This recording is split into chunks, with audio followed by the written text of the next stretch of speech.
Владимир Путин встретился с финалистами всероссийского конкурса управленцев «Лидеры России». Как мы сообщали ранее, всего на него заявилось более 200 тысяч россиян. Среди них было 869 из Коми.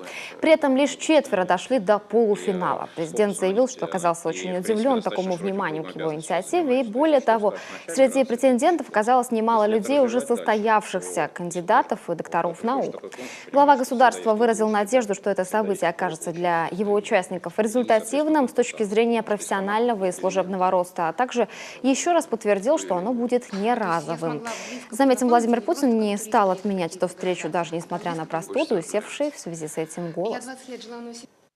У нас этот конкурс не связан с какой-то карьерной лестницей, только с созданием возможностей для дальнейшего роста. Но тем не менее, думаю, что не пройдет незамеченным этот конкурс для тех, кто ищет себе в свои структуры, во властные структуры, бизнес-структуры интересных и перспективных людей. Мы сейчас вот тоже разговаривали.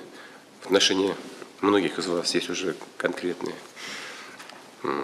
наметки, предложения и просьбы даже со стороны различных наших коллег. Но в любом случае, я очень рад, что вы здесь. Хочу вас поздравить с результатами. Хочу вам всего самого доброго пожелать в будущем. Ни один участник из нашей республики в финал конкурса, увы, так и не попал. Однако с 4 полуфиналистами, как заявили в Республиканском управлении государственной гражданской службы, все равно встретятся, чтобы обсудить возможности сотрудничества на благо региона. Также заметим, 2 из них уже состоят в резерве управленческих кадров. Это кандидат экономических наук, предприниматель Михаил Коллегов и руководитель филиала страховой компании Любовь Буслаева.